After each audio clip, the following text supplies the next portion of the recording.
Ladies.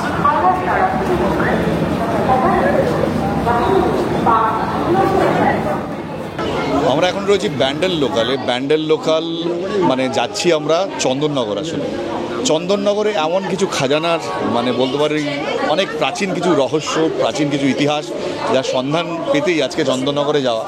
আমার সঙ্গে সৌম্যব্রত রয়েছে, সৌম্যব্রত দাশগুপ্ত, আর আমার সঙ্গে আরেকজন রয়েছেন এই মুহূর্তে, যাকে আপনারা ডেফিনেটলি টিভির পর্দায় বহুবার দেখেছেন, দেবাশিস দা, দেবাশিস সরকার, যিনি শিক্ষাবিদ এবং সবচেয়ে বড় পরিচয় হচ্ছে চন্দননগর কলেজের প্রিন্সিপাল তিনি। দেবাশিস দা, থ্যাংক ইউ অ্যালাউ করার জন্য আমাদের। তোরা যাচ্ছিস, আমরা খুব খুশি। দেবাশিসদার সাথে কেন যাচ্ছি সেটা আর কিছুক্ষণ পর বলবো। সৌম্য আমার সঙ্গে রয়েছে। সৌম্য, এই ট্রিপটা মানে আমাদের চন্দননগর কলেজে যাওয়া, এটাতে তোমারও অনেকদিন ধরে ইচ্ছে ছিল যে আমরা যাই। এখানে ফরাসি শাসন ছিল এই বাংলাতে চন্দননগরে, ঠিক, এবং এখনও ফরাসিদের অনেক স্থাপত্য ভিত্তি কেমন ছিল সেটা যদি উপলব্ধি করতে চান তাহলে চন্দননগর যেতে হবে। আর চন্দননগর বাংলার অনেক কিছুর সাথে জড়িত। সেখানকার জলভরা তালসাসির দিকে তাঁতের শাড়ি এবং চন্দননগরের জগদ্ধাত্রী, মানে সব কিছু তো আজকে একদিন এক্সপিরিয়েন্স করা সম্ভব হবে না, কিন্তু আমরা সব কিছুকে ছুঁয়ে কিন্তু অবশ্যই যাব, কেন আপনাদের জন্য অপেক্ষা করছে এমন একটা অসাধারণ শো, যেখানে আপনারা দেখতে পাবেন একটা জায়গা যেখানে সব কিছুকে আপনারা এলেই একসাথে ছুঁতে পারবেন। তো ব্যান্ডেল লোকাল আর কিছুক্ষণের পরেই ছাড়বে, 12টায় টাইম রয়েছে। দেবাশিসদার সাথে কেন যাচ্ছি সেটা কিন্তু আপনাদের যেতে যেতে বলবো।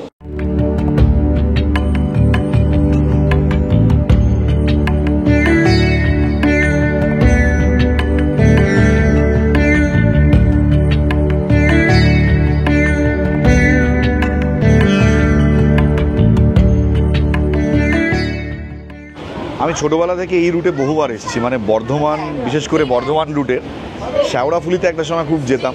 শেওড়াফুলি, তারপরে এই চন্দননগর, বৈদ্যবাটি, এই প্রত্যেকটা জায়গার প্রতি না একটা আলাদা ভালোবাসা আছে। আর আজকে যখন চন্দননগর যাচ্ছি দেবাশিসদার সঙ্গে, তার পেছনে আরেকটা ভালো লাগার অন্যতম কারণ হচ্ছে ইতিহাস। আর আমি আর সৌম্য সবসময় ইতিহাস খুঁজে বেড়াই। তো আমরা চন্দননগর যাচ্ছি, তার মেন উদ্দেশ্যটা কি? প্রথম কথা হলো, চন্দননগর আমাদের বাংলার ইতিহাসে একটা বড় জায়গায়, এবং চন্দননগর বলতেই আমাদের মনে পড়ে চন্দননগরের মিষ্টি, চন্দননগরের জগদ্ধাত্রী পুজো, চন্দননগরের ফরাসি শাসন। সব কিছু মিলিয়ে আমাদের না দেখা চন্দননগরকে দেখবার একটা চেষ্টা আছে। আর চন্দননগর কলেজ কিন্তু একটা বড় জিনিস। হ্যাঁ, এবং কারণ চন্দননগর কলেজ এমন একটা কাজ করেছে, এবং সৌভাগ্যক্রমে আমরাও জড়িত থাকতে পেরেছিলাম সেই কাজেতে। এই যে চন্দননগরকে আমরা যা যাভাবে চিনি, মানে তার মিষ্টি, জগদ্ধাত্রী পুজো, তার বিপ্লবী আন্দোলন, সব কিছুকে একই ছাদের তলায় তারা এনে দাঁড় করিয়েছে। সেইটাই আজকে দেখাবো। আর কার সঙ্গে যাচ্ছি? চন্দননগর কলেজের এমন একজন ব্যক্তির সঙ্গে, যিনি চন্দননগর কলেজটাকে এই মুহূর্তে হাতের মুঠোর মতন চেনেন। কারণ তিনি চন্দননগর কলেজের প্রিন্সিপাল, এবং দীর্ঘদিনের শিক্ষকতার যে অভিজ্ঞতা রয়েছে দেবাশিসদার, সেখান থেকে দেবাশিসদার একটা অদ্ভুত কাজ করেছেন। সেই কাজটাকে সেটা দেখতেই আমরা যাচ্ছি, এবং আপনাদেরও দেখাবো সেটা। লকডাউন পিরিয়ডে সপ্তাহে 3 দিন করে এসে রেনোভেশনের কাজ চলছে। কাজটা শেষ হয়ে যাওয়ার পর তখনও কিন্তু এসব মাথায় আসছে। কাজটা শেষ হয়ে যাওয়ার পর একটা জিনিস মনে হচ্ছে যে এই বাড়িটাকে কিন্তু আর আগের মতন নিছক ক্লাসরুম টিচিংয়ের জন্য ছেড়ে দেওয়া যাবে না। লকডাউনে দেবাশিসদা কোন কাজের কথা বলছিলেন, কি এমন কাজ করেছিলেন দেবাশিসদা, সেটা দেখাবো। চন্দননগর নেমে আপনাদের সঙ্গে কথা হচ্ছে।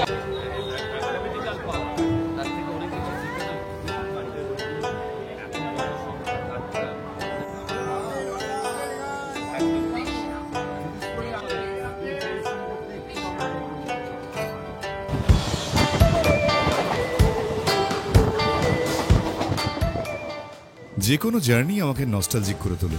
আর প্রথমেই বলেছি যে এই পথে তো আমি বহুবার এসেছি, আমার ছোটবেলার নস্টালজিয়া।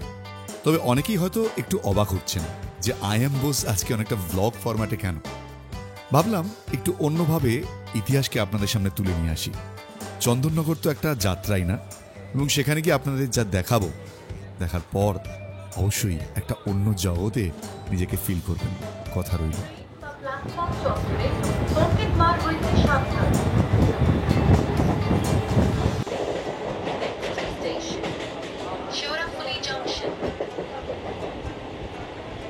বস্তু যথা ব্রিফকেস,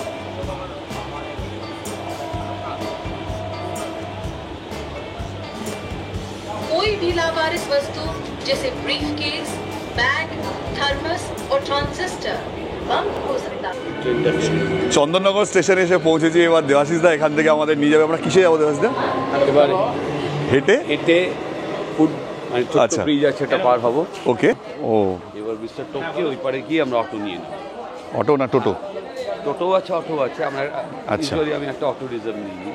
তাহলে এখান থেকে কেউ টোটোতেও চলে যেতে পারে? আচ্ছা 10 ফাইন। টাকা করে ভাড়া নেয়। আচ্ছা, তো এখান থেকে বেরিয়ে আমার মিনিট 10 লাগবে পৌঁছতে, 10 মিনিট লাগে? খুব বেশি হবে। আচ্ছা,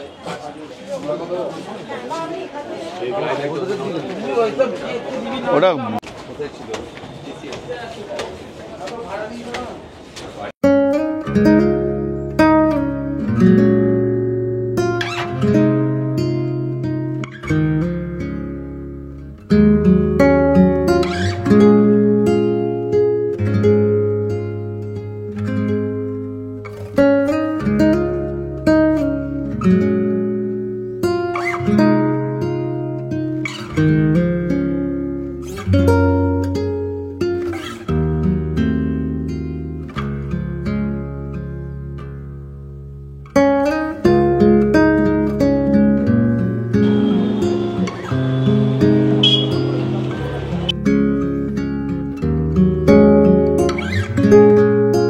এই ভিডিওটা যারা দেখছেন চন্দননগর থেকে, আমাদের একটা মানে ইচ্ছা রয়েছে চন্দননগরে কোনো একটা দিন থেকে চন্দননগরটাকে এনজয় করা, সেই ব্যবস্থাও রয়েছে। তো তার থেকে সাজেশন চাইবো যে কী কী করা উচিত, কী উচিত না, কবে আসা উচিত, কোন দিন আসা উচিত, এইটা কিন্তু কমেন্ট করে প্লিজ জানাবেন যে চন্দননগরে জগদ্ধাত্রী পুজো দেখতে হলে কোন দিন আমরা আসবো।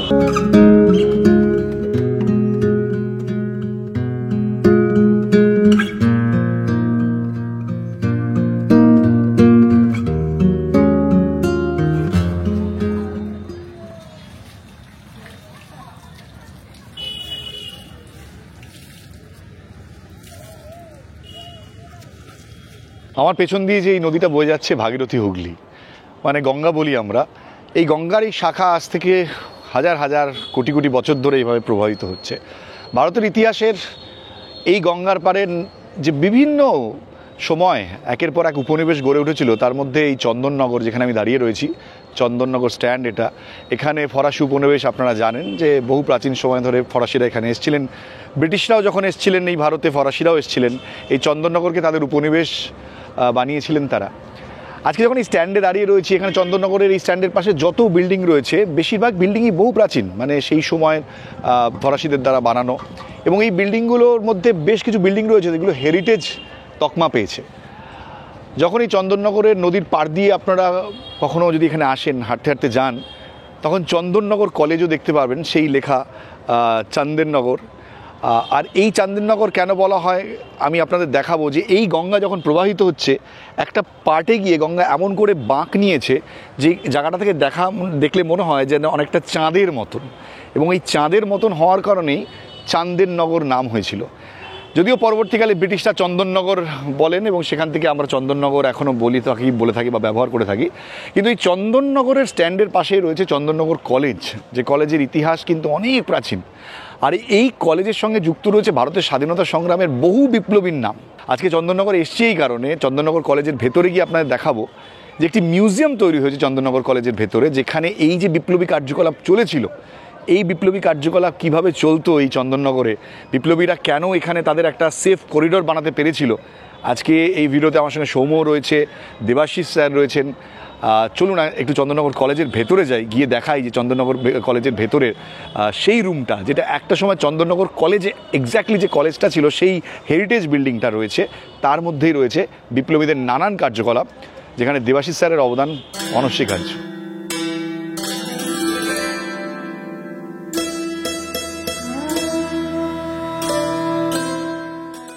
চন্দননগর বাংলার ইতিহাসে ছোট্ট এই জনপদের ইতিহাসও বহু প্রাচীন।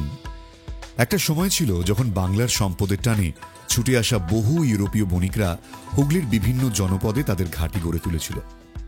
চন্দননগর হয়ে উঠেছিল ফরাসিদের বাণিজ্য ঘাঁটি। ফরাসডাঙ্গা, চান্দেরনগর, চন্দননগর নাম নিয়ে বহু বিতর্ক থাকলেও পুণ্যসলীলা গঙ্গা এখানে এসে অর্ধচন্দ্রের মতোই বাঁক নিয়েছে। তাই এই প্রাচীন জনপদকে ফরাসি উপনিবেশিকরা চান্দেরনগর বলতেন।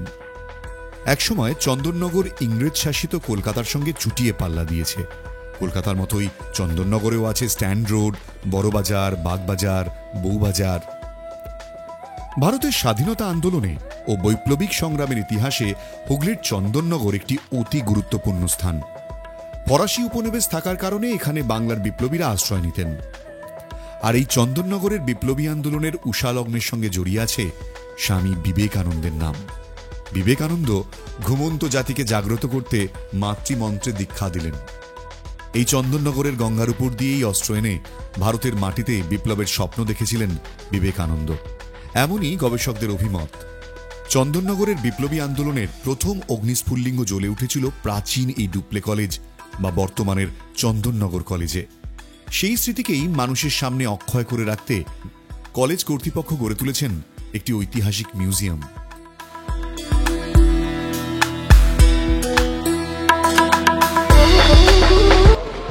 আমার সঙ্গে সৌম্যব্রত রয়েছে। আমি আর সৌম্যব্রত কলেজের ভেতরে তো ঢুকবোই, কিন্তু তার আগে সৌম্য বললো এখানে একটা বিবেকানন্দর মন্দির আছে, মন্দিরটা আমরা একটুখানি আপনাদের দেখাবো। সৌম্য, বিবেকানন্দর মন্দির মানে এর সঙ্গে বিবেকানন্দর কোনো ইতিহাস কি জড়িয়ে রয়েছে? হ্যাঁ, মানে আমরা বাংলার বিভিন্ন জায়গায় তো বহু মন্দির দেখতে পাই, ঠাকুর দেবতা, কিন্তু স্বামী বিবেকানন্দের মন্দির খুব একটা বেশি চোখে পড়বে না। এখানে চন্দননগরের গঙ্গার ঘাটে আমি যখন এসেছিলাম প্রথম, আমি একটা বিবেকানন্দের মন্দির দেখে অবাক হয়েছিলাম। আচ্ছা। পরবর্তীকালে চন্দননগরের ইতিহাস যখন লিখছে বিপ্লবী আন্দোলনের আমার বন্ধু সৈকত নিয়োগী, ও একটা অদ্ভুত ইতিহাস খুঁজে পেলো এবং আমাকে সৈকত দেখালো।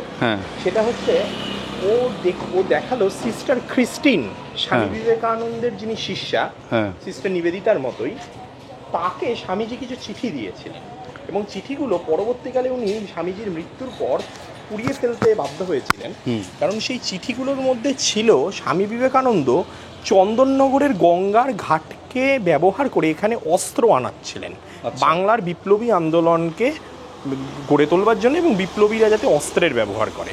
কেন? কারণ চন্দননগরে কোনো অস্ত্র আইন ছিল না, যেহেতু এটা ফরাসি উপনিবেশ। কিন্তু স্বামীজি বিবেকানন্দ ব্যর্থ হয়েছিলেন, পারেননি অস্ত্র আনাতে। কিন্তু পরবর্তীকালে তার এখান থেকে তার অনুপ্রেরণায় মতিলাল রায়, চারুচন্দ্র রায় যারা বিপ্লবী আন্দোলনে যোগ দেন, তার যে স্বপ্ন সেটাকে সাকসেসফুল করেছিলেন এই চন্দননগরে। তাই জন্য এখানকার সমস্ত বিপ্লবী, চারুচন্দ্র রায়, মতিলাল রায় থেকে শুরু করে উপেন্দ্রনাথ বন্দ্যোপাধ্যায়, প্রত্যেকে স্বামী বিবেকানন্দকেই তাদের আদর্শ মনে করতেন এবং তার প্রতিভাস্বরূপ এই মন্দির।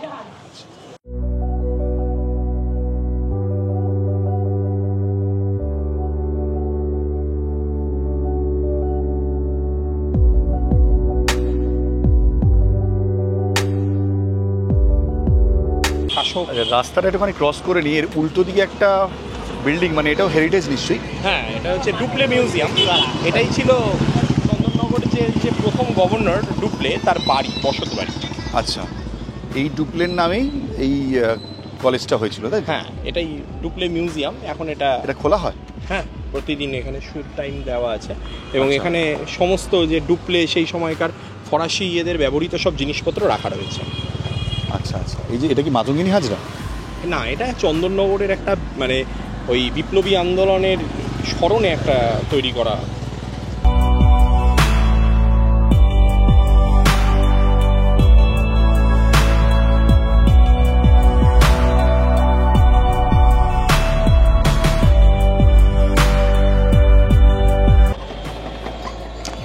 আমরা নেমে তো ছিলাম চন্দননগর একেবারে কলেজের সামনে, কিন্তু আমরা ভাবলাম যে চন্দননগরের গঙ্গার ঘাটটা একটু জানি তার আগে দেখিয়ে নিই।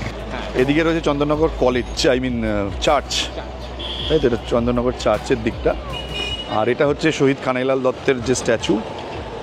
এই চন্দননগর কলেজের ভিতরে যে মিউজিয়াম রয়েছে, সে ভেতরে গেলে আপনাদের আরও বিস্তারিতভাবে জানাবো।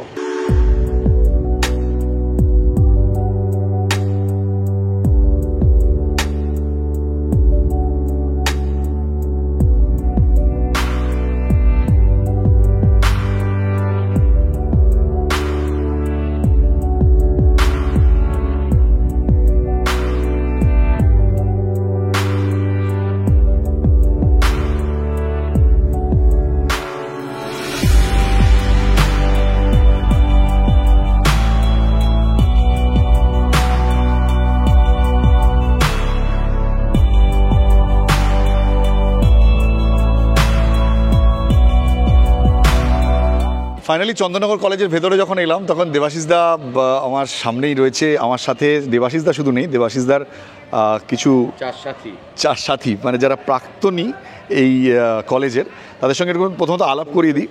ওদের কথা বলি, ওরা সবাই আমাদের কলেজের প্রাক্তন স্টুডেন্ট। আচ্ছা। কলেজে পড়াশোনা করেছে। ও টাইটেল দিয়েও বেশি পরিচিত, কবিরাজ, কিন্তু অভিজিৎ কবিরাজ। আচ্ছা। ইতিহাসের ছাত্র। আর ওকে বলছে এটা ইতিহাসের ছাত্র। ও পরে অ্যানসিয়েন্ট হিস্ট্রি নিয়ে এমএ করেছে, মিউজিয়ামোলজি নিয়ে পড়াশোনা করেছে। আচ্ছা। অনিলেরটা অদ্ভুত, জুলজি নিয়ে পড়েছে, কিন্তু ও এখন গবেষণার কাজ করছে হেরিটেজ নিয়ে। আচ্ছা। রাজদীপ পড়েছে আমাদের এখান থেকে, কমার্স নিয়ে গ্র্যাজুয়েশন করেছে। আচ্ছা। ও এখন আমাদের কলেজে কি নয় এই ধরনের সব কাজ করে বেড়াচ্ছে। আচ্ছা। এই চারজনের মূল পরিচয়ের জায়গাটা মিউজিয়ামকে কেন্দ্র করে খুব স্পেসিফিক। এই চারজন মিউজিয়ামের সাথে ইন্টার্ন হিসেবে যুক্ত রয়েছে। আচ্ছা। এবং ওদের 6 মাসের ইন্টার্নশিপ চলছে। চন্দননগর কলেজের যে অ্যালামনি অ্যাসোসিয়েশন, তারা শনিবার এবং রোববার ভিজিটার্স আসছে, তাদেরকে হ্যান্ডেল করছে। কিন্তু বিভিন্ন দিন সপ্তাহে যে বিদেশি ট্যুরিস্টরা আসছে, তার সাথে বিভিন্ন স্কুল, কলেজ, ইউনিভার্সিটির ছেলেমেয়েরা আসছে। আমাদের এই চারজন, ওরা ক্রমাগত দক্ষ হয়ে উঠছে। ওরা এই পুরো ট্যুরিস্ট সেগমেন্টটাকে ওরা হ্যান্ডেল করছে। সবার ক্ষেত্রে আমি বলি যে ওরা একটা ডকুমেন্ট তৈরি কাজ করছে, যেটা মিউজিয়ামের ক্ষেত্রে অত্যন্ত ইম্পর্ট্যান্ট ডকুমেন্ট। অর্থাৎ মিউজিয়ামের মধ্যে যে সমস্ত বস্তু আছে সেগুলো সম্পর্কে মিউজিয়ামের ব্যাকরণ মেনে ডকুমেন্টেশন তৈরির কাজ। কিন্তু ওভারঅল এই মিউজিয়াম তৈরির কাজে সন্দীপ, বিখ্যাত শিল্পী, জাতীয় পুরস্কার পেয়েছে, সমীর রায়, তারপর শৈবালদা, তার ছবির কন্ট্রিবিউশন রয়েছে, পার্থপ্রতিম সাহা, ওর রয়েছে আমাদের পুলিশ ফাইল ডকুমেন্ট।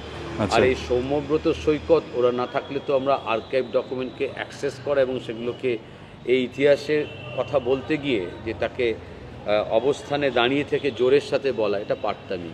একটু আগে বলছিলাম না যে চান্দের নগর, কেন চান্দের নগর আপনাদের বললাম, কিন্তু আমার পেছনে এই যে দুটো ব্রাউন বা ব্ল্যাক বোর্ড দেখতে পাচ্ছেন, এখানে দেখুন লেখা রয়েছে গভর্নমেন্ট অফ ওয়েস্ট বেঙ্গল চান্দের নগর কলেজ ফ্রম 2 অক্টোবর 1954। কিন্তু তার আগে দেখুন এখানে লেখা রয়েছে একটা ফরাসি ভাষা, যেটা আমি তো বুঝি না ফরাসি ভাষা, কিন্তু ইংরেজি 1862, মানে সেখান থেকে শুরু হয়েছিল এই চান্দেরনগর বা চন্দননগর কলেজের যাত্রা। তার মানে বুঝতে পারছেন কত বছর আগে। কিন্তু ইন্টারেস্টিং, ওই 1862 থেকে আমি যদি দেখি এখানে 17, মানে আজকে 24, এতগুলো বছর যে জার্নি করে এসছে দেবাশিস সরকার, ডক্টর দেবাশিস সরকার এই মুহূর্তে এই কলেজের প্রিন্সিপাল। দেবাশিসের সাথে এলাম এখানে, এটা দেখেই বোঝা যাচ্ছে বহু পুরনো একটা কলেজ, 1862 থেকে আজকে পর্যন্ত চলছে। কিন্তু এরকম বহু পুরনো প্রতিষ্ঠান 100, 100, 150 বছর আমরা কিন্তু পাই। কিন্তু চন্দননগর কলেজ, মানে আজকের চন্দননগর কলেজ, সারা পৃথিবীর মধ্যে একটা ব্যতিক্রমী শিক্ষা প্রতিষ্ঠান। কারণ এই শিক্ষা প্রতিষ্ঠান প্রাইমারি স্কুল হিসেবে 1862 সালের 31শে আগস্ট থেকে হাঁটা শুরু করে। হাঁটতে হাঁটতে ধাপে ধাপে এর ক্লাসগুলো আপগ্রেড করে। একটা সময় কলকাতা বিশ্ববিদ্যালয়কে অ্যাফিলিয়েশন দেয় 1891 সালে। এবং কলেজ সে কথাটা বলা হচ্ছে, সেই কলেজটা জন্মায় হচ্ছে 1901 সালে কলেজ ডুপ্লে হিসেবে। এই 1901 সালে যখন কলেজ ডুপ্লে তৈরি হলো, তখন প্রথম ভারপ্রাপ্ত অধ্যক্ষ হলেন একজন ফরাসি পাউডিন সাহেব। 1908 থেকে 1931 এই 23 বছর শিক্ষা প্রতিষ্ঠানটা বন্ধ থাকলো। কেন বন্ধ থাকলো? তার কারণ ওই সময় এই কলেজে ভারপ্রাপ্ত অধ্যক্ষের দায়িত্বে, তখন বলা হতো ডিরেক্টর, অ্যাডমিনিস্ট্রেটর ফরাসিদের ভাষায়, ছিলেন বিপ্লবী চারুচন্দ্র রায়। এবং তার যে সমস্ত ছাত্র, তারা ছিলেন এই সশস্ত্র সংগ্রামে বিপ্লবী চর্চা, অস্ত্র একজন স্বাধীনতা সংগ্রামের স্বপ্ন ছিল তাদের পুঁজি। এই মানুষজনের উপস্থিতি ঐতিহাসিকভাবে এই প্রতিষ্ঠানের মধ্যে ঘটেছিল। ফলে এই শিক্ষা প্রতিষ্ঠানটা ব্রিটিশদের কাছে থ্রেট হয়ে দাঁড়ায়। ফলে প্রথমে তারা ফরাসিদের উপর চাপ সৃষ্টি করে, এই যে তোকে বললাম যে 1901 কলেজ ডুপ্লে তৈরি হলো, তার আগের ইতিহাসটা হচ্ছে প্রাইমারি স্কুল থেকে ধাপে ধাপে উঁচু ক্লাসের দিকে যাওয়া, একটা সময় 1891 সালে কলকাতা বিশ্ববিদ্যালয়ের সাথে যুক্ত হওয়া। কিন্তু 1901-এর পর যখন বিপ্লবী চারুচন্দ্র রায় ডিরেক্টর অ্যাডজয়েন্ট, মানে ডেপুটি ডিরেক্টরের দায়িত্বে ছিলেন, তখন ব্রিটিশরা ফরাসিদের উপর চাপ সৃষ্টি করে তাকে চেয়ার থেকে সরিয়ে দেয়। এবং পাউডেন বলে যে প্রথম ফরাসি ব্যক্তিত্ব এই প্রতিষ্ঠানের দায়িত্বে ছিলেন, প্রথম প্রিন্সিপাল পাউডেন। আচ্ছা। এবং পরবর্তী অবস্থায় চারুচন্দ্র রায়। এবার চারুচন্দ্র রায়কে আবার অপসারণ করা হয়, করিয়ে আবার পাউডেনকে দায়িত্ব দেওয়া হয়। কিন্তু চারুচন্দ্র রায় কিন্তু এই কলেজে তখন অধ্যাপকের দায়িত্বে রয়েছেন। এবং তার ছাত্ররা এক একজন বিপ্লবী, সশস্ত্র সংগ্রামে তারা দর্শন, তারা চর্চা করছে। সরিয়ে দেওয়ার পরও ওরা দেখলো এই কলেজের মধ্যে সশস্ত্র সংগ্রামের চর্চা, বিপ্লবী স্বপ্ন লালন পালন করা কমলো না। ফলে ওরা ফরাসিদের উপর চাপ সৃষ্টি করে 1908 সালে প্রতিষ্ঠানটাকে বন্ধ করে দেয়। 1908 থেকে 1931 এই সময়কালটা প্রতিষ্ঠান বন্ধ থাকলো, 23 বছর বন্ধ থাকলো, যেটা একটু আগে বলছিলাম যে একটা ব্যতিক্রমী চেহারা, সারা পৃথিবীতে এই চেহারা কোথাও পাওয়া যাবে না, যে একটা শিক্ষা প্রতিষ্ঠান চলবার পথে 23 বছর সশস্ত্র সংগ্রামে, বিপ্লবী চর্চা, দেশ স্বাধীনতার কারণে বন্ধ থাকা। 50 সালে এসে প্রস্তুতি শুরু হয়ে গেল, যখন ফরাসিরা পন্ডিচেরি এবং চন্দননগর থেকে চলে যাবে। সেই সময়কালে, মধ্যবর্তী সময়কালে ভারত সরকার তখন এই প্রতিষ্ঠানের দায়িত্ব নেয় এবং তাদের হাতে দায়িত্বে থেকে এই সমস্ত লিগাল এক্সারসাইজগুলো হয়। এবং পরবর্তী অবস্থায় 1954 সালের 2 অক্টোবর, মানে আমরা বুঝি 2 অক্টোবর তারিখকে বেছে নিয়ে ভারত সরকার পশ্চিমবঙ্গ সরকারকে এই প্রতিষ্ঠানটা একটা সরকারি কলেজ হিসেবে চলবার জন্য ছেড়ে দেয় এবং 2 অক্টোবর 1954 সাল থেকে এখন এটা যেভাবে চলছে পশ্চিমবঙ্গ সরকারের একটা সরকারি কলেজ হিসেবে। এটা হচ্ছে চন্দননগর কলেজের প্রিন্সিপাল রুম। প্রিন্সিপাল রুমের ভেতরে ঢোকার পর একটা জিনিস দেখলাম যে এখানে বেশ কিছু আসবাব রয়েছে যেগুলো আমার দেখে মনে হলো অনেক প্রাচীন, মানে ব্রিটিশ পিরিয়ডের সময়। এই ঘরে ছড়িয়ে ছিটিয়ে রয়েছে যে সমস্ত ফার্নিচারগুলো, তার বেশিরভাগটাই কিন্তু আমি 2017 সালে যখন জয়েন করেছি তখন এগুলো ভাঙাচোরা, স্ক্র্যাপ, বাতিল ফার্নিচার হিসেবে আমাদের কলেজের যে স্টোর প্লেস রয়েছে সেখানে ছিল। এগুলো নজরে আসার পর যখন এই প্যান্ডেমিক লকডাউন চলছে তখন সেগুলো ওই গোডাউন থেকে বের করা হয়। ওই কাঠ আমরা ভাবতে পারবো না কী দাম, টুকরো টুকরো ভাঙা ফার্নিচার হিসেবে ছিল। সেগুলোকে কলেজের মধ্যে কার্পেন্টার নিয়ে এসে এগুলো সমস্ত রিপেয়ারিংয়ের কাজ চলে। ফলে এই ঘরে এমন অনেক ফার্নিচার দেখা যাচ্ছে আছে যেগুলোর বয়স 100-150 বছর এরকম পুরনো। আমরা এখন উপরে যাচ্ছি চন্দননগর কলেজের ছাদে, যেখান থেকে গঙ্গাটাকেও সুন্দর দেখা যায়।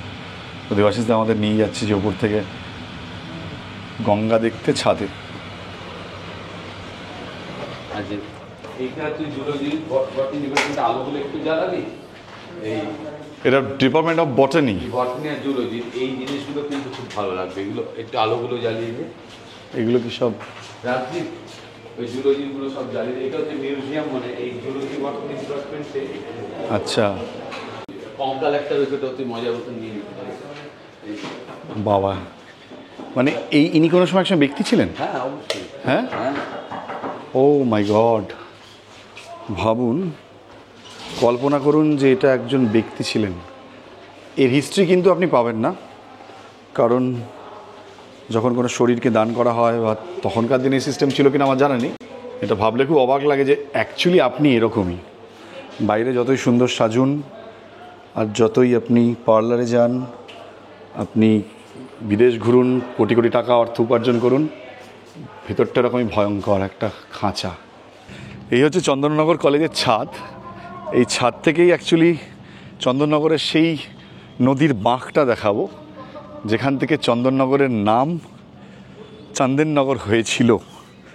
পাড়ে গিয়েও দেখি, হ্যাঁ, আর ওপর থেকে যত ওপর থেকে দেখা যাবে তত আরও পরিষ্কার বোঝা যাবে যে হুগলি নদী একেবারে এই জায়গাটায় চাঁদের মতন বেঁকে গেছে। আচ্ছা, এর পাশে যে শহরটা তৈরি হচ্ছে সেটা হচ্ছে চান্দেরনগর। আচ্ছা, দুটো গেট দিয়ে আর এই নদী দিয়ে ওদিকে দিল্লি রোড দিয়ে এই শহরটা নির্দিষ্ট করা হচ্ছে। আচ্ছা, দুটো গেট, মানে কলকাতার দিকে একটা গেট, তাকে বলা হচ্ছে বারাসাত গেট, আর চন্দননগর আর চুচুড়ো এর মাঝখানে একটা গেট এখন ধ্বংস হয়ে গেছে, তার ছবি আমাদের মিউজিয়ামে রয়েছে। এই দুটো গেট হচ্ছে একদম লম্বালম্বি। আচ্ছা, বাঁ দিকে হচ্ছে নদী একটা সীমা, আর ওপারে হচ্ছে দিল্লি রোড, এর মাঝের জায়গাটা হচ্ছে চান্দননগর। আর চান্দেরনগর এই নদীর এই পুরো পার্টটাকে আমরা যদি লক্ষ্য করি তাহলে দেখা যাচ্ছে চাঁদের মতন দেখা। তার পাশেই সেটেলমেন্টটা তৈরি হয়েছে, যেখান থেকে ফরাসি চর্চায় যখনই এই জায়গার নাম আসবে সেটা হবে চান্দেরনগর। আর যখন ব্রিটিশদের জায়গা থেকে এই জায়গাটাকে চেনা বোঝা লেখা হচ্ছে তখন হচ্ছে চন্দননগর। রেল স্টেশন চন্দননগর, তারপরে নদীর ওই পাটটা হচ্ছে মানে ব্রিটিশ পিরিয়ড, ব্রিটিশদের না সেভাবে নয়। এই জায়গাটার যে যে অংশে ব্রিটিশদের প্রভাব বা ছাপ কাজ করছে, যেরকম rail station, rail Indian rail, আচ্ছা আচ্ছা, তখন হচ্ছে Chandannagar railway station, post office, British establishment, Chandannagar ও, পোস্ট আচ্ছা, অফিস। আচ্ছা, আচ্ছা। কিন্তু এই জায়গায় এসে যেখানে যেখানে এই নামের বানানের মধ্যে চান্দের নগর থাকবে, তখনই ধরে নিতে হবে এর সাথে একটা ফরাসি যোগ রয়েছে। তো ওই পার্টটা কি? ওই পারটা হচ্ছে জগদ্দল। আচ্ছা। সামনে আমাদের লঞ্চঘাট রয়েছে, আচ্ছা। আমরা ফেরার সময় ওদিক দিয়েও যেতে পারি। ওই পারটায় চলে গেলেই হচ্ছে জগদ্দল, আচ্ছা এবং এই নদীর ঠিক উল্টো দিকে একেবারে সরাসরি চলে গেলে ওই কোনাটায় চলে গেলে হচ্ছে শ্যামনগর। আচ্ছা আর আচ্ছা। বাঁদিকে যদি চলে যাওয়া যায়, এই নদী আসলে এদিকে সোজা ওদিকটা চলো একটুখানি ব্যান্ডেল। দেখি, কারণ এদিকটা দিয়ে পুরো গাছ গার্ড হয়ে গেছে বলে ওদিকটা গেলে দেখতে পাবো। এখানটাতে মানে ছাদের উপরে এই কারণেই আসলাম যে জিনিসটাকে একটু বোঝার জন্য। শহরটাকে উপর থেকে দেখা যাচ্ছে, আচ্ছা, এটা হচ্ছে মানে যেহেতু পাঁচতলা একটা অনেক উঁচু বাড়ি জায়গা থেকে দেখা হচ্ছে। সূর্যাস্তের সময় হয়ে এসছে, এই জন্য এই একদম হচ্ছে- কড়া রোদ। চন্দননগর শহর এক ঝলকে ওপর থেকে দেখতে দেখা যাচ্ছে আচ্ছা এই নগর। আর ওই দিকে যদি আমরা সোজা চলে যাই তাহলে আমরা দিল্লি রোড পাবো। আচ্ছা আচ্ছা আচ্ছা। কলেজের জায়গাটা এখান থেকে আমরা ওই দিক থেকে বুঝে নিতে পারি।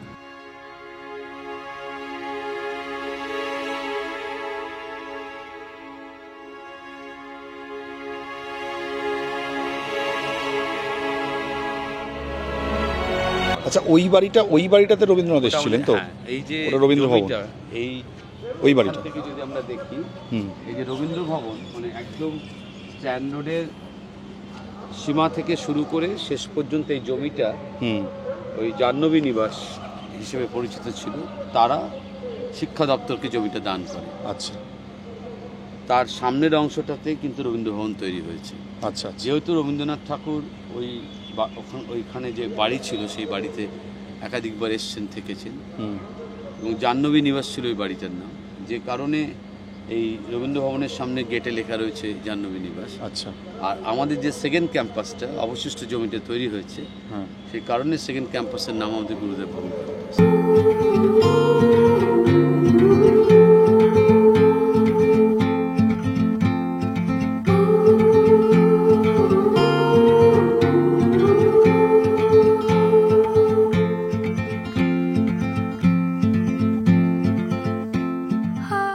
আজ বেশ গরম রয়েছে চন্দননগরে, যদিও হাওয়া দিচ্ছে ঠান্ডা ঠান্ডা, কিন্তু এই হচ্ছে চন্দননগর কলেজে আমার পেছনে সেই স্থাপত্য, সেই বিখ্যাত সেই হেরিটেজ, যেই হেরিটেজের টানি আমি আজকে এখানে এসেছি। এই বিল্ডিংটার মধ্যেই রয়েছে সেই মিউজিয়াম, যে মিউজিয়ামের মধ্যে ভারতের স্বাধীনতা সংগ্রামের একটা বিশাল অধ্যায়, যেটা চন্দননগরে ঘটেছিল, বিপ্লবীদের যে কার্যকলাপ, সেটা এর মধ্যেই রয়েছে। ঠিক কীভাবে এই মিউজিয়ামটাকে ফুটিয়ে তোলা হয়েছে, মিউজিয়ামের মধ্যে কী কী রয়েছে সেটা দেখার জন্য মিউজিয়ামের মধ্যে ঢুকবো।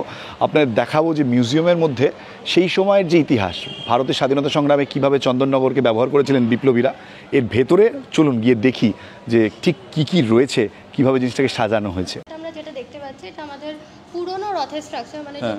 যদুনেন্দ্রনাথ বাবু যার কথা স্যার বলেছিলেন হ্যাঁ। তখন, তিনি প্রথম এই রথটাকে, চন্দননগরে যে রথটা শুরু হয়েছিল লোহা উডেন, ওটা হ্যাঁ। ছিল, এটা ওইটা। তারপরে অনেক বছর পরে মোস্ট প্রবাবলি 1960-তে এটা ভেঙে পড়ে বা কিছু একটা দুর্ঘটনা ঘটেছিল। তারপর জার্মান কোম্পানির সাথে টাই আপ করে এটাকে লোহার বানানো হয়, যেটা এখন আমরা যে রথটা আমরা এখন বার করি সোজা রথ উল্টো রথের দিনে। তো এগুলো, এই স্ট্রাকচারগুলো আমাদের এখানে ছিল। এটা পুরনো রথের প্রায় 150-200 বছরের পুরনো, এবং প্রপার সেখান থেকে নিয়ে আসা, প্রপার কনজারভেশন মেনটেন করা, রেস্টোরেশন করে এখন এখানে তার মানে এটার বয়স কত বললেন? প্রায় 200 বছরের ওপরে। এবং এটা তো খুব হেভি দেখে বোঝা যাচ্ছে, এবং যেভাবে রাখতে গিয়ে এটাকে একটা লোহার বিমের উপর রাখতে হয়েছে, নাহলে এটাকে এই ভিট্রিন্সগুলো সব তৈরি করা। আচ্ছা এই যে ভিট্রিন্সগুলো রয়েছে এই এক্সিবিটটাকে হোল্ড করার জন্য, এগুলো তৈরি করা হয়েছে প্রপারলি এটার এক্সিবিটটাকে দেখানোর জন্য। মানে আপনি যদি চন্দননগর কলেজের ভেতরে প্রবেশ করেন, প্রবেশ করার প্রথমেই এই জিনিসটা দেখতে পাবেন যে এরকম দুটো সাদা ঘোড়া এবং তার সঙ্গে তার সহিসও রয়েছে। এই চন্দননগরের এই যে কলেজের ভেতরের যে হেরিটেজ বিল্ডিং এটা দেখতে পাচ্ছেন, এটাই কিন্তু এক সময় চন্দননগরের মূল কলেজ ছিল। পরবর্তীকালে এটা হেরিটেজ ঘোষণা হয়। এর ভেতরে রয়েছে মিউজিয়ামটা, মিউজিয়ামের ভেতরে অবশ্যই আপনাদের নিয়ে যাবো।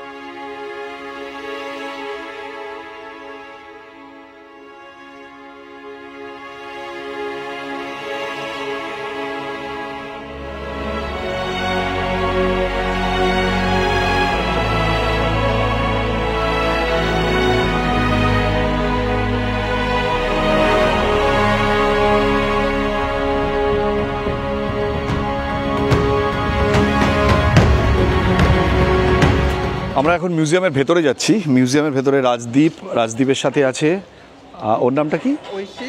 ঐশী আর আয়তা আর আছে অভিজিৎ। আচ্ছা, আমরা সব ভেতরে যাচ্ছি। ভেতরে আমাকে 4 জন ঘুরিয়ে দেখাবে, যেমনটা দেবাশিস দা বলেছেন। জুতো খুলতে হবে তো? জুতো পরেই? আচ্ছা। এই শহরটা কেন এতটা স্পেশাল, তার কারণ এত স্বল্প পরিসরে এতগুলো ঔপনিবেশিকদের অবস্থান, মানে এটা ইতিহাসে খুব বিরল একটা ঘটনা। যেমন দেখবেন চন্দননগরের পাশেই যে শহরগুলো আছে, যেমন ব্যারাকপুর বা শ্রীরামপুর বা চুঁচুড়া বা ব্যান্ডেল, এই প্রত্যেকটাতে কিন্তু আলাদা আলাদা 5টা ভিন্ন ভিন্ন উপনিবেশিকদের বসবাস ছিল। এবং এত স্বল্প পরিসরে এতগুলো বিভিন্নতার জন্য এই চন্দননগর বা এই পেরিফেরাল এরিয়াটা এতটা স্পেশাল। তো এবার আমরা যেটা দেখব সেটা হচ্ছে চন্দননগরের শহরের একটা ম্যাপ। তো এই যে ম্যাপটা আমরা দেখছি, আমরা ছাদে গিয়ে অলরেডি দেখেছি যে চন্দননগরের যে বাঁকটা, যে মুন শেপড যে বাঁকটা, সেই বাঁকের জন্য কিন্তু চন্দননগর এই নামটা এসছে। এটা মানে কিছু জনের মতামত আর কি। তো এই যে বাঁক, চন্দননগর এসছে কথাটা সিটি অফ মুন বা সাঁদের নগর ফ্রেঞ্চে, সেখান থেকে চন্দননগর। মতান্তরে বলা হয় দেবী চণ্ডীর মূর্তি ছিল হচ্ছে উত্তর চন্দননগরে, সেই উত্তর চন্দননগরের সেই দেবী চণ্ডীর মূর্তি থেকে এই শহরের নাম চন্দননগর। কিন্তু কিছু কিছু জনের মতে চন্দন কাঠের ব্যবসা বা সেই হেতু এইখানকার নাম। এবার আর একটা খুব গুরুত্বপূর্ণ জিনিস, যে চন্দননগরের ঠিক উল্টো দিকে ছিল হচ্ছে ব্যারাকপুর, এবং ব্যারাকপুর ছিল সেই সময়ে ব্রিটিশ অধ্যুষিত, ব্রিটিশ কলোনি ছিল। এবং ব্রিটিশদের আক্রমণের হাত থেকে চন্দননগরকে বাঁচানোর জন্য যেটা সব থেকে ইম্পর্টেন্ট ছিল, একটা ফোর্টের নির্মাণ, সর্বদা নজরদারির জন্য। এবং সেই ফোর্টটা নির্মাণ হয়েছিল এই রকম একটা পজিশনে, ঠিক চন্দননগর যে ঘাটটা দেখছেন এইরকম একটা পজিশনে ফোর্টটা, এবং সেই ফোর্টটার যে আর্কিটেকচারাল ভিউটা সেটা আমরা এখানে দেখতে পাচ্ছি। এই ফোর্টটা প্রায় 3 বছর পর পর আক্রমণের ফলে ফোর্টটা ফাইনালি ভেঙে যায়। এগুলো হচ্ছে চন্দননগরের সেই ধরনের আর্কিটেকচারাল মানে ফিচার্স যুক্ত বিল্ডিং বা বাড়ি। সেগুলো হচ্ছে প্রায় 200, 300, 250, 300 বছরের পুরনো প্রাচীন বাড়ি। কিন্তু এই দিকের দেয়ালে যত বাড়ি দেখছেন, সেই বাড়িগুলো কিন্তু বর্তমানে রয়েছে। বর্তমানে আমরা যদি যাই সেই ধরনের মানে সেই বাড়িগুলোতে, আমরা কিন্তু এখনও সেইগুলো দেখতে পাবো। স্থাপত্যগুলো রয়েছে চন্দননগরে, কিন্তু ঠিক তার উল্টো দিকের যে দেয়ালটি রয়েছে, অর্থাৎ বাম দিকের যে দেয়ালটি, সেই দেয়ালটি কিন্তু বর্তমানে আর নেই। মানে দেয়ালটি আছে, দেয়ালটিতে যে ছবিগুলো রয়েছে সেই ছবিগুলো কিন্তু বর্তমানে আর নেই, এই পোর্শনগুলো। হ্যাঁ, তো এই যে দেয়ালগুলো, ছবিগুলো যে দেখছেন, এই প্রত্যেকটা ছবি কিন্তু সেই ফরাসি আমলের চন্দননগরের। এবং এই যে রথটা দেখছেন, এটি কিন্তু সেই নর্থ চন্দননগরের যে গেটটা বললাম যে 2টো গেট দ্বারা চন্দননগর শহরটা ঘেরা ছিল, এই গেটটা হচ্ছে এটা উত্তর চন্দননগরের গেটটি, যেটি বর্তমানে আর নেই। কিন্তু দক্ষিণ চন্দননগরের দক্ষিণের যে গেটটা, মানে যেটি বর্তমানে লিবার্টি গেট নামে পরিচিত, এবং সেই গেটটি কিন্তু এখনও আছে। আমরা ওই দিকে গেলে গেটটির ছবিটা দেখব। তো আরেকটা যেটা খুব গুরুত্বপূর্ণ বিষয়, সেটা হচ্ছে এই চন্দননগরের যে জেটি, যেটা খুব বিখ্যাত একটা জেটি একদম। তো যে জেটিটি আছে, এখন দেখতে পাচ্ছি বাইরে তো এটাই দেখা যায়, তাই কি? ওই ঘাটেরটা, হ্যাঁ, এই যে স্ট্রাকচারটা দেখছেন, এটা কিন্তু আমরা দেখতে পাই। কিন্তু একটু ভালো করে যদি খেয়াল করেন, এই যে জেটিটা যে রয়েছে এখানে কিছুটা কিন্তু এরকম স্ল্যান্টিং পজিশন, সেইটা কিন্তু এখন আর নেই। এইটা হচ্ছে মানে চন্দননগরের বিপ্লবে, আমরা বিপ্লবে প্রধানত ছেলেদের ভূমিকা পাই, খুব মানে কি বলবো, খুব গুরুত্বপূর্ণ ভূমিকা পাই, কিন্তু মেয়েরাও কিন্তু কোনো অংশে পিছিয়ে ছিলেন না। এদের সাথে চন্দননগর কলেজের খুব নিবিড় একটা যোগ আছে। মানে তারা জীবনের কোনো না কোনো একটা সময় বা কিছু না কিছু কারণে চন্দননগরের স্বাধীনতার সাথে খুব ওতপ্রোতভাবে যুক্ত ছিলেন। চন্দননগরের সাথে কিন্তু বিশ্বকবির একটা খুব নিবিড় যোগাযোগ, এবং চন্দননগরে বিশ্বকবির প্রথম পদার্পণ করেন 1881-তে। এবং চন্দননগরের স্ট্র্যান্ডের একদম লাস্টে যদি আপনারা দেখেন, তাহলে কিন্তু দেখতে পাবেন পাতাল বাড়ি। এখানে ছবিটা খুব ছোট্ট করে আছে, এবং পাতাল বাড়িটা কিন্তু সত্যি খুব একটা স্পেশাল, মানে চন্দননগর মানুষদের ভীষণ মনের মণিকোঠায় এখনও আছে। এখানে কবিগুরুর পদার্পণ, পায়ের ছাপ পড়েছিলেন, পায়ের ধুলো পড়েছিল। এবং আমাদের কলেজের আরেকটি যে ক্যাম্পাস আছে, কবিগুরু ক্যাম্পাস, সেটিও বর্তমানে হিউম্যানিটিস ডিপার্টমেন্টগুলো সেখানে আছে। এবং এইখানে কিন্তু তার লেখা বেশ কিছু বিখ্যাত তার সৃষ্টি এখানে এই চন্দননগরের মাটিতে বসে লেখা। যে চন্দননগরে আমাদের যে মূল যে কারণে আসা, সেটা হচ্ছে চন্দননগরের যে সশস্ত্র সংগ্রাম ভারতের স্বাধীনতার, আজকে এই যে ঘরটার মধ্যে আমি রয়েছি, এই ঘরটা হচ্ছে সেই ঘরটা যেখানে ভারতের চন্দননগরের বিপ্লবীরা তাদের একটা ব্রিফ হিস্ট্রি রয়েছে।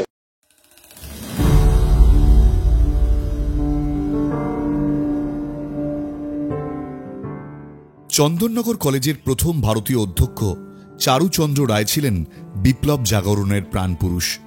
তার হাত ধরেই চন্দননগর হয়ে ওঠে বিপ্লব তীর্থ। ছাত্রদের প্রাণে তিনি দিলেন স্বদেশ প্রেমের স্পর্শ। এরপরেই চন্দননগরে গড়ে উঠেছিল চারুচন্দ্র রায়ের বিপ্লবী দল।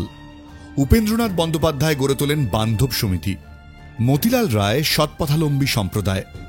এই 3 বিপ্লবী সমিতি এক হয়ে কাজ করতে থাকে। 1905 সালে বঙ্গভঙ্গ আন্দোলনের ঢেউ আছড়ে পড়েছে ভাগীরথীর তীরে। বাংলা এলেন নবচিন্তার পথিকৃৎ শ্রী অরবিন্দ। বিজয়া দশমীর এক পুণ্য লগ্নে সাধুর ছদ্মবেশে চারুচন্দ্র রায়ের সঙ্গে দেখা করেন অরবিন্দের কনিষ্ঠ ভ্রাতা বারীন্দ্র কুমার ঘোষ। এই ঐতিহাসিক সাক্ষাৎকারের পরই যুগান্তর বিপ্লবী দলের অংশ হয় চন্দননগরের বিপ্লবী দল। আলিপুর বোমা মামলার সঙ্গে যুক্ত হয় চন্দননগর। মতিলাল রায়ের হাত ধরে বোমা তৈরি থেকে শুরু হয় অস্ত্রের আমদানি রপ্তানি। মতিলাল রায়, কানাইলাল দত্ত, শ্রীশচন্দ্র ঘোষ, মনীন্দ্র নায়েক, মহাবিপ্লবী রাসবিহারী বসুর জন্ম ও কর্মক্ষেত্র এই চন্দননগর। মতিলাল রায়ের প্রবর্তক সংঘের আদর্শে আজও শোনা যায় বিপ্লব বিদ্রোহের অমর ইতিহাস। একসময় এই চন্দননগর আশ্রয় দিয়েছিল বিপ্লব হোতা শ্রী অরবিন্দকে। এই মাটি শহীদের রক্তে লাল। বিপ্লবী কানাইলাল দত্ত হাসি মুখে চুম্বন করেন ফাঁসির দড়ি। আবার চট্টগ্রাম অস্ত্রগার লুণ্ঠনের বিপ্লবীদের আশ্রয় দিয়েছিল এই চন্দননগর। গণেশ ঘোষ, অনন্ত সিংহরা আত্মগোপন করেছিলেন এখানেই। এক রাতে ব্রিটিশ অফিসার চার্লস টেগার্ড আক্রমণ করলে এই মাটিতে শহীদ হলেন জীবন ঘোষাল। বিপ্লবী রাসবিহারী বসু, মনীন্দ্র নায়েক, শ্রীশ ঘোষরা নতুন বিপ্লবের স্বপ্ন দেখেছিলেন 1915 সালে। সেই বিপ্লব ব্যর্থ হলে চন্দননগরের বিপ্লবী আন্দোলনের হাল ধরলেন বিপ্লবাচার্য জ্যোতিষচন্দ্র ঘোষ। সকলের মাস্টার মশাই বলে পরিচিত জ্যোতিষচন্দ্র ছিলেন এক সাগ্নিক। শ্রী অরবিন্দের সাক্ষ্যশিষ্য জ্যোতিষচন্দ্র পরবর্তী জীবনে হয়ে উঠেছিলেন নেতাজি সুভাষচন্দ্রের সহযোগী।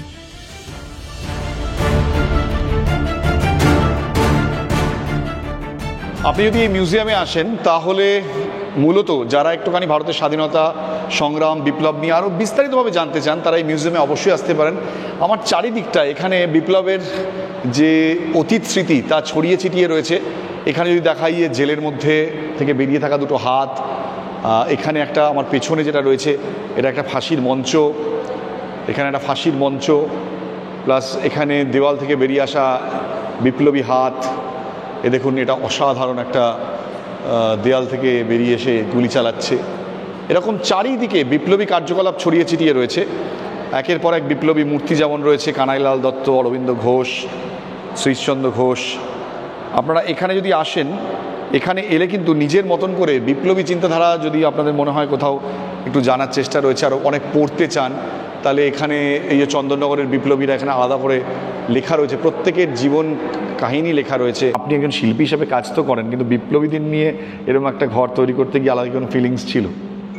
হ্যাঁ, মানে সেরাম তো ফিলিংস ছিলই যে আমার শহরের মধ্যে, আমি যে শহরে থাকি সেই শহরের একটা ইতিহাস, সেই শহরের কিছু বিপ্লবী তাদের আমি মূর্তি বানাচ্ছি। এটা আমার কাছে সাংঘাতিক একটা গর্বের ব্যাপার।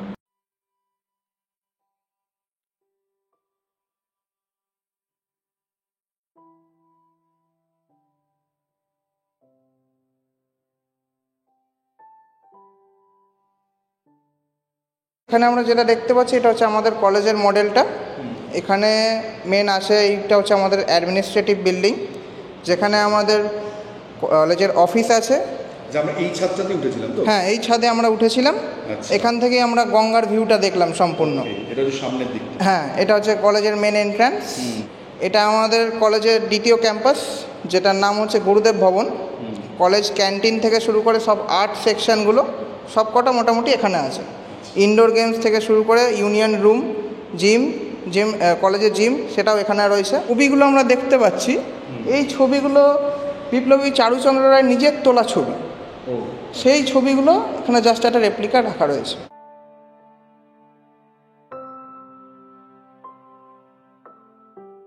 যে নৌকোটা দেখে আপনার কি মনে হচ্ছে, নৌকোটাতে কতজন বসতে পারে?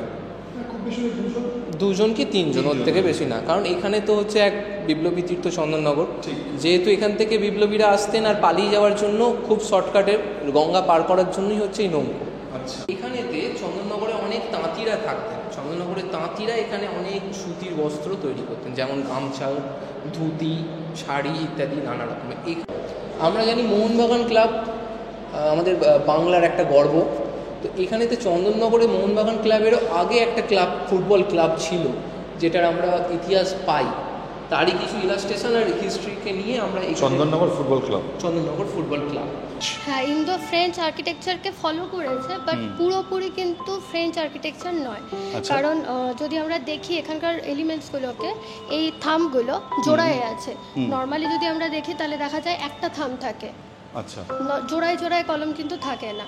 এগুলোকে বলা হয় Tuscan columns. Tuscan columns primary আর নয় ফ্রেঞ্চ আর্কিটেকচারের, বাট রোমান আর্কিটেকচারকে এটা খুব ভালো করে ফলো করেছে। আচ্ছা, কিন্তু যেহেতু এখানে ফ্রেঞ্চ কলোনাইজেশন ছিল, তাই জন্য এখানকার মানুষের এখানকার কালচারের সাথে মিশে গিয়ে ফ্রেঞ্চ এবং এখানকার যেটা মিশে গিয়ে এটাকে ইন্দো ফ্রেঞ্চ আর্কিটেকচার বলা হচ্ছে। তো এগুলোর এলিমেন্টস মানে কি এলিমেন্টসগুলো হচ্ছে ডিপ বারান্দা, এই যে গভীর একটা বারান্দা দেখতে পাচ্ছি, এই বারান্দাটা, তারপর টাস্কান কলমস, জোড়ায় জোড়ায় কলমস, আর সব থেকে ভালো জিনিস হচ্ছে মাল্টি স্টোরেড নয়, ওয়ান স্টোরেড বিল্ডিং। এটা যদি আমরা যে কোনো ফ্রেঞ্চ আর্কিটেকচার দেখি তাহলে বুঝতে পারবো ফ্রেঞ্চরা মানে ফরাসিরা কোনোদিনও মাল্টি স্টোরেড বিল্ডিং তৈরি করতো না। এই বিল্ডিংটার যে আর্কিটেকচার, আমরা যদি পাশেও ডুপ্লেক্স বিল্ডিংটা দেখি, যেখানে উনি মানে জোসেফ ফ্রাঙ্কলিস ডুপ্লে থাকতেন, তখন থাকতেন, তো ওনার বাড়িটাকেও ওইভাবেই করা, মানে বড় হোক, মানে বাড়িটা ওয়ান স্টোরেড হবে কিন্তু বিশাল বড় হবে।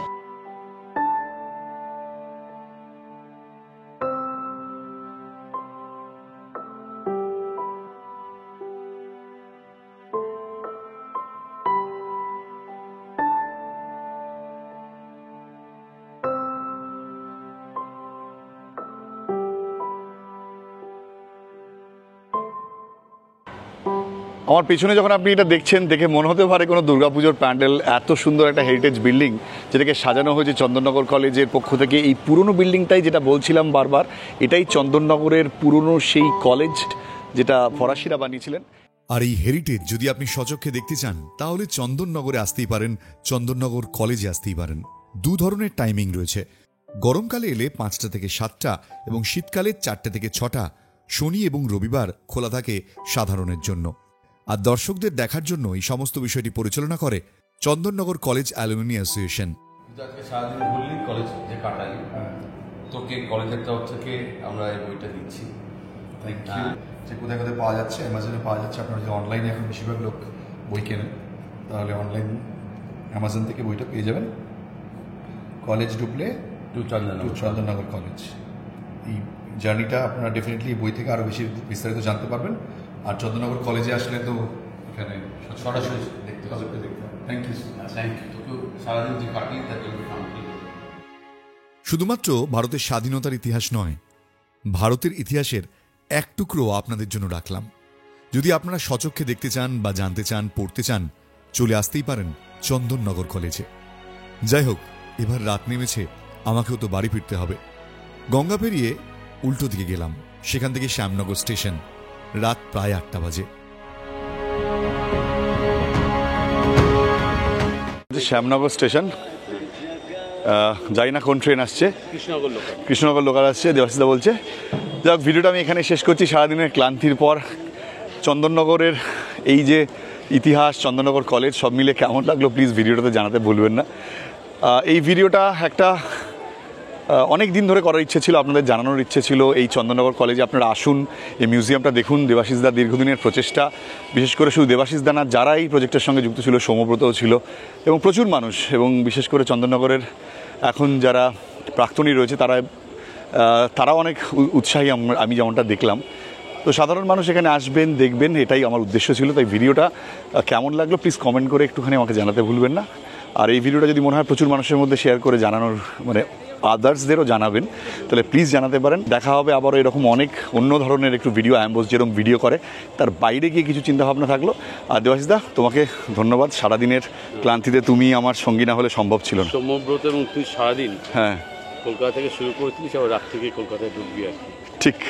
অক্লান্ত শ্রম গিয়েছে, সেটা দেখেছি। কলেজের জন্য এই যে শ্রমটা দিলি আর কি, হ্যাঁ, তার জন্য কলেজের সবার পক্ষ থেকে তোদেরকে আন্তরিকভাবে ধন্যবাদ।